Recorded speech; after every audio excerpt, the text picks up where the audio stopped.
Hi, everyone. I'm Jenny Robertson, founder of the On Purpose Woman Global Community and founder and publisher of On Purpose Woman magazine. I'm here to share the speaker portion of our Connections Over Coffee gathering of the On Purpose Woman Global Community. Rita Thomas is speaking on cash in your contacts. Rita is an entrepreneur, photographer, automation specialist, speaker, and an Air Force veteran. Her skill and passion for showing others how to automate their workflow for more success and peace of mind was born from streamlining her own business. Discovering how to use automation increased her revenue until it replaced her full-time income so that she could pursue her dreams.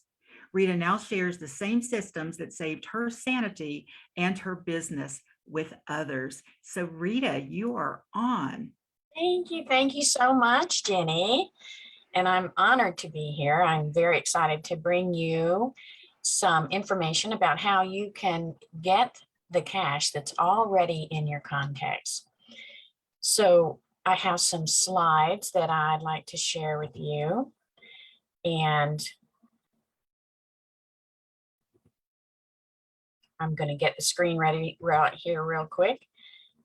So one of the things that almost every business owner worries about or thinks about constantly is leads. I need more leads, more leads. I need leads, leads all the time. I need more leads. But I find that many business owners, if they've been had a company for very long, they actually have quite a nice stack of leads in their email list, and they're doing something like this. I need more leads, go out and get more leads and put them right over here in my list. And I need more leads, and I always need more leads, and I'm going to get more leads and put them right over here in my list. And I'm going to go get more leads.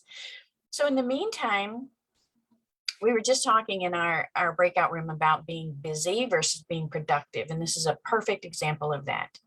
In the meantime, you're busy, attracting these people, getting these leads, and you're not being productive because you have this nice group of people that have already said to you, I want some more information. I think I like your product. I might want to work with you. Here's my information. Tell me more. Help me understand how you can solve my problem. And you're leaving them just sitting there so you can go out and get more leads. So that is what we're going to go for today, is figure out how you can cash in on the leads and the clients and the contacts that you already have. So cash in your contacts. I'm gonna, can you see my slides? Yes, good. We can see your slides and we see the ones on the left side. We see your whole screen. There you go. Great. So I will tell you one caveat. A very important caveat of this whole presentation is dependent on you having quality leads or contacts in your database, right? It's very important if you're going to be reaching out to them, and I'm going to talk today a lot about sending out emails and the great ideas of how to connect with them through email.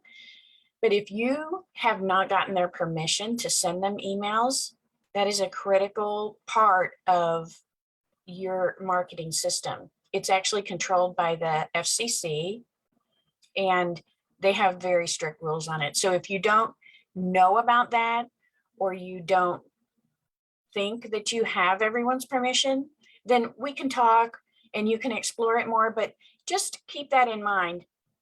You don't want to be sending out a lot of emails to people who don't want them, because that will give you a bad reputation online. So here, having said that, just keep in mind who's in your list and make sure that there are people that definitely want to get your information. So I work with my clients on this life cycle marketing, where clients come into your world. They're attracted by something that you're saying or doing, or what people call a lead magnet. You make a PDF or something that people really want to get. That's a lead magnet. They want it, so they give you their information. So you're tracking them and you're capturing their information in this step.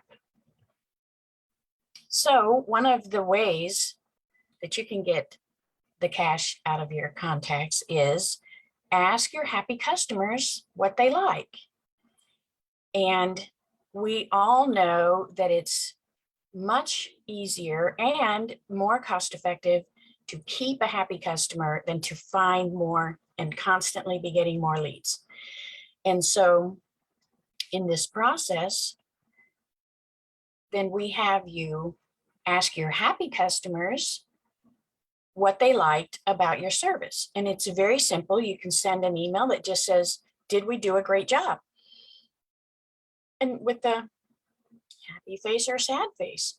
So if they click the happy face, then you send them to a place where they can leave you a review. They already said they're happy with your service. You know that Google reviews and other 5-star review locations are critical to you attracting and getting that good reputation online, attracting more leads. So if they say that they really did like your service, you send them ask them for a referral. If they say no, then you redirect them back to you, and that is your opportunity to find out what went wrong. Was there a difference between their expectation and your promise? So it's a golden opportunity to connect with someone, find out exactly what they did need, and maybe you'll be able to satisfy that. And if not, you may have attracted the wrong prospect in the process, which can further refine your process as well. But you're not going to send that person who wasn't happy out to do a referral, because you're actually able to filter out people who wouldn't give you a good one, right? So you can validate your targeting. This is going to seem a little bit similar, but it's got more pieces to it than this very last one. You want to target the right people, the very right people that want and need that solution that you're offering. And so one of the ways that you can do that is you do this research about what their pain points are. We've probably all heard this before, what their pain points are, but then you take it one step deeper, and you not only what their pain points are, but then what they're feeling, what they're thinking, they're thinking it, not saying it out loud. What their insecurities are around those issues. And so you can use some of that in your marketing. And with your list, you can actually do what we call A/B testing. You can send 2 different emails to people on your list of slightly different messaging and see what kind of response you get from that. And so that's validating your targeting. Here's another example. Let's say you think that your ideal client is a single professional woman with a college degree making a certain amount of money per year and possibly has a child of her own, but isn't married. You think that is your ideal client, and you've been marketing to that person. So then you send out a survey to your audience, which is the suggestion that I'm giving you, and you ask all these questions: married or not, what's your salary range, how old are you, do you have a family, children, married? Ask all those things. And when it comes back, you find out that most of your happy clients in your audience are men who are in professional degreed men in their 50s who are married and their children are grown. So you find out through a survey and asking your clients that you may be slightly off on your targeting. So that's always a good thing to do. Just ask them questions about who they are, what they want, and how you can serve them. So then you want to convert them into a client. So now you have your prospects, you've attracted them, you have a place to put them. We want to segment your list to build engagement. Segmenting your list is really where the most power is.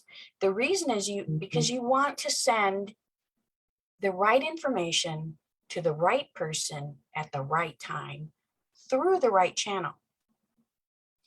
And that is going to be the reason that you want to segment your list. A lot of the online databases that we call a client relationship management system, CRM, they allow you to tag your contacts with varying different pieces of information. Then you can pull that information back out and send exactly the kind of education that they want to show that you have the right solution for them and that you understand them. So let's say, for example, you are a pest control company. So this pest control company asks people if they have a problem with scorpions or ants more. And so they would answer that question. Then that pest control company was able to send information to the households that said, yes, we have a scorpion problem. They would send information about how their services help with scorpions. And then if the people, of course, answered that they had more, oh, they're not ants, they're termites, more of a termite problem, then that company, that pest control company, could talk to those people about how they can eliminate a termite problem and really drive home the risk of not doing something with a termite problem. And so, as you can see here, if this pest control company sent the same information to their entire list, they would alienate some people because I don't have scorpions. I don't care about scorpions. Unsubscribe. Right? And so when you segment your list, then you can target the information that they're getting based on what they told you that they want. You can even further, pardon me, you can provide that initial information about termite control, and then you can ask them another question and further refine what it is they need from you, and then send them even more targeted information. And every once in a while during this nurture campaign, you might make an offer, but maybe every fourth or third email, and not even an offer as much as a call to action. And a call to action might be follow us on Facebook, or answer this poll, answer this question, or buy something from us, maybe. But this will be maybe every third or fourth email, not every email. So then you want to create raving fans. This is my favorite part of the whole process. And I think that it could make a 100%, 180-degree shift in your business if you figure out how to create raving fans. And if you think about what's the difference between someone who likes my product and would say yes if I asked them if they liked it, versus a raving fan is someone who cannot stop talking about you. They tell their neighbors, they tell the bus driver, they tell their dentist, they tell the person who's checking them out at the grocery store. They cannot stop talking about you and the service you provide and why they're so happy with you. That is a raving fan. And that's what we all want, right? Yes, yes. So in this is another way you can get cash out of your contacts. Automate your testimonial collection. And again, we're going to look back at the very beginning that we said it's easier and more cost effective to keep a loyal client than to go out and always be finding new ones. So we're going to do that survey. And when we do, just like we did before, ask them for a testimonial. And then when they give a testimonial, we can send them something they didn't expect. The most important thing about a raving fan, building raving fans, is you are doing something for them that's above and beyond the promise that you made in the first place. So you attracted them, you made a promise, you delivered exactly what you were supposed to on time, exactly the right way. Now you're doing something above that that they did not expect. So that's a very important part. Satisfying the original order is not going to create raving fans, in my opinion. So you're surprising them with something wonderful. Could be a coupon for something that they can next time they purchase. It could be, and it's digital products are much easier. You can just deliver, say, an article or an audio recording or an exclusive video that no one else is going to have because you made it just for them. Access to you. If they give you a good testimonial, you might say, I'm gifting you a quick session exploring something about the service that you provide. And it's only for them and very special one-on-one time with you. Most of your clients would do almost anything to get one-on-one time with you, and just to gift it back to them is fabulous. So then you can automate sending really cool things to them too. And again, having your CRM in an integrated system that can do some of these things for you, put your tasks on autopilot, let them run in the background. That's going to help you create raving fans and make your customers happy, because no one's going to fall through the cracks. If you don't feel good that day, or your VA somehow has some technical issues and can't get their internet going, this stuff is going to happen with every single customer, every single time, exactly the same way, creating that consistency. And also, we live in a 24/7 world, global community. People can buy from you, depending on your product, anywhere in the world. You could be asleep when someone places an order, and you want them to get that welcome email and that thank you receipt for what they bought, and deliver that product and maybe get it shipping out the door even before you wake up in the morning. You don't want them to wait. And so you can automate some of those things. That's going to help. And you can send them goodies like delicious brownies and a host of other things like gift cards and tumblers and bags and socks. There's almost unlimited things that don't cost very much money for you that you can send out to your customers after they buy, and that will help create raving fans. So we have looked at this whole process, and we've talked about 5 things that you can do to cash in on the power of your contact list. You want to ask your happy customers for referrals and testimonials. You want to ask your happy customers for referrals and testimonials. You want to validate your targeting, make sure that you're reaching the right audience. You're going to segment your list so you can send exactly the right information to the right person. You're going to automate your testimonial collection, and then automatically send really cool things to a new customer when they order. So what can you do right now?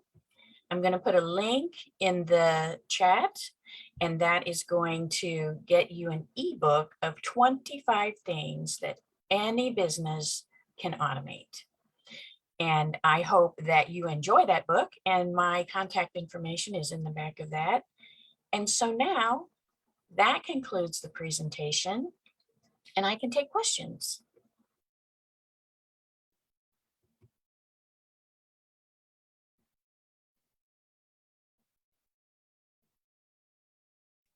Okay. Thank you. Who has a question or a comment for Rita?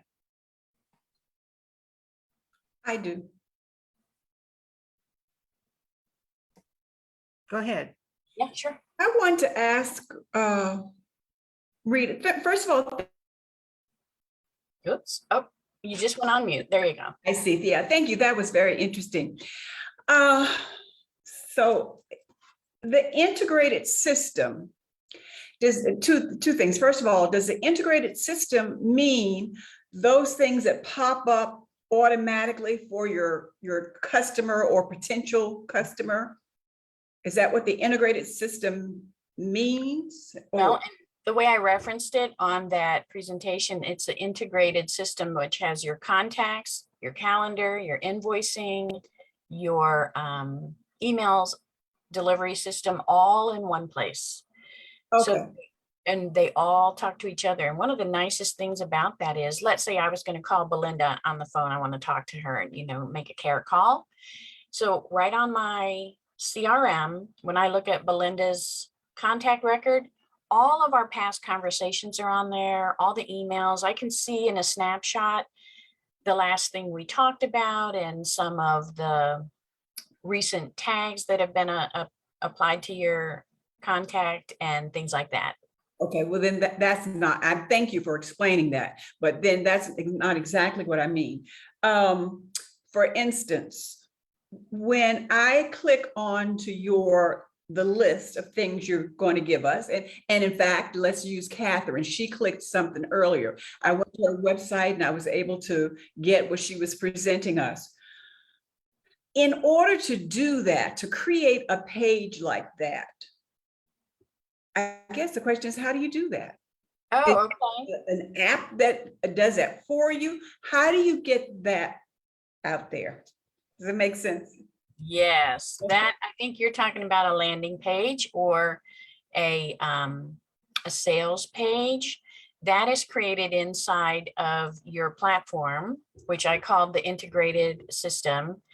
And so a lot of them have very nice templates that are already made for you. You just open the template, change it to be your company's information, and send it out to your people so you can make an offer. Is that what you're talking about?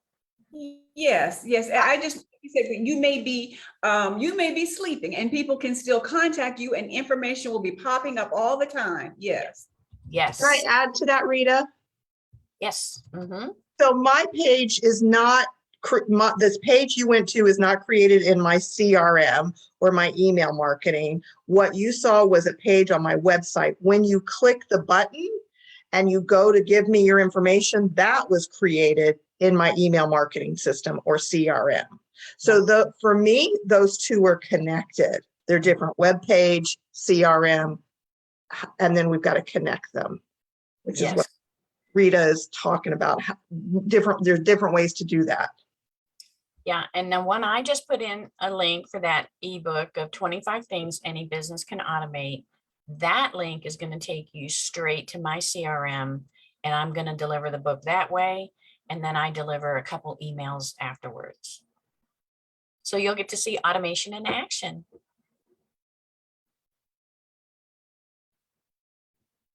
Excellent questions. I just want to thank you for this presentation. I'm with Constant Contact and they talk about segmentation all the time. And I really never quite understood what it is or why I would want to use it. I'm still not sure I would want to use it. Or maybe I'm thinking maybe start using it with new people, but I don't know if I could go back and do anything, but that's maybe a conversation for later. But thank you. I understand what it is now and why it's valuable.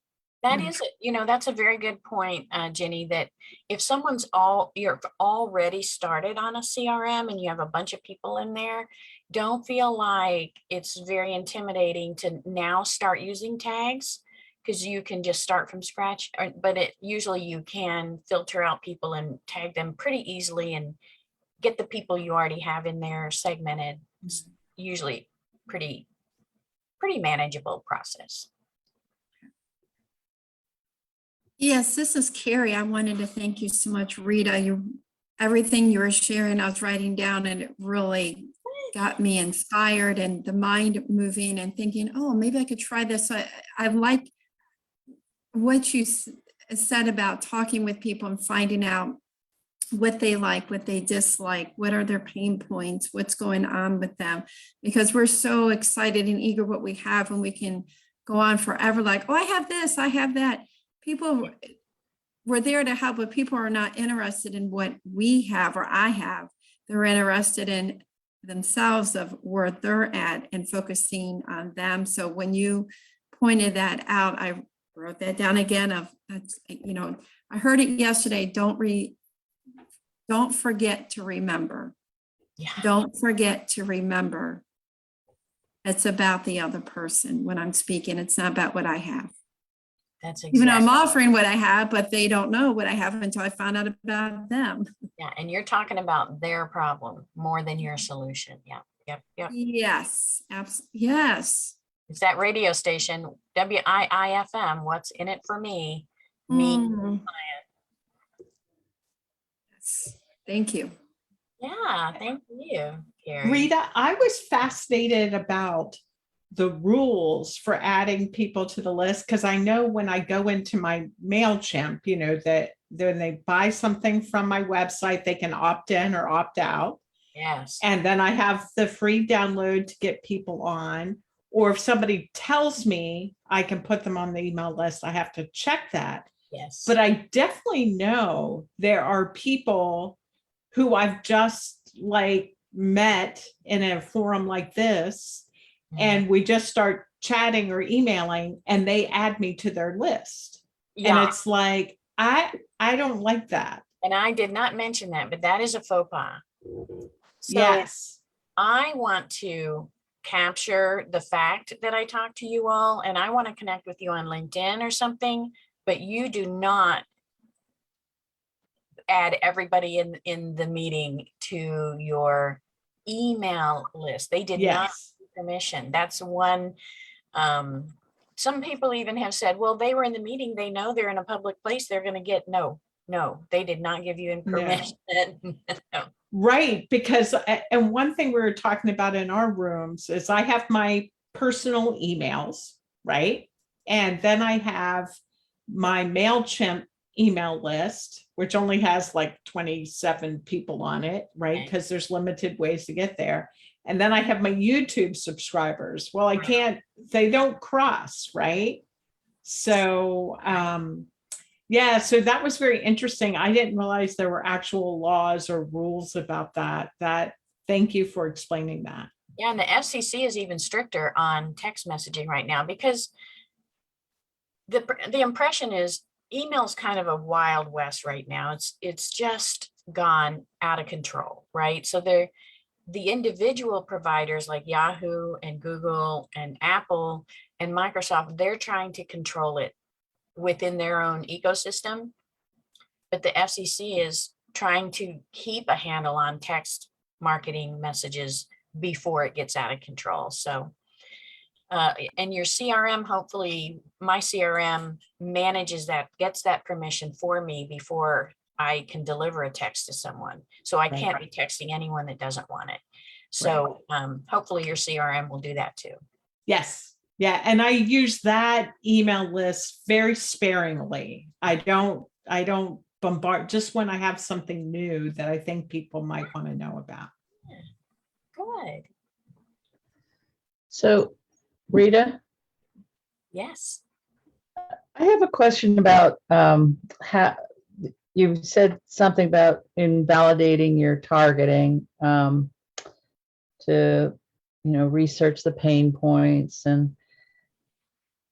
but you mentioned something about looking at what they're feeling, but maybe not saying. Yes. So what techniques do you use to do that? So let's say someone, you're a chiropractor and someone's back hurts. And so they have this back pain. And so they think, oh, my back hurts and it's hard to walk and I don't enjoy my time off, let alone my work time. Those are things that they would say to someone out, just out loud. I need a solution. But in their mind, they might be thinking, I'm going to lose my job because I can't go to work. They might be thinking, I am not a good parent because I can't play on the floor with my children. Those are things they're thinking because of this back pain.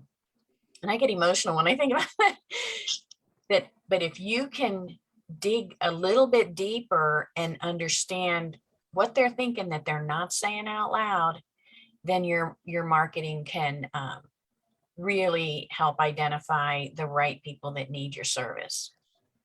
Is that helpful? Yes, thank you. Rita, can I ask a question? This is Diana. Yes, absolutely. And so I'm thinking, you know how people like to have a social environment? Can you have like a community, guys?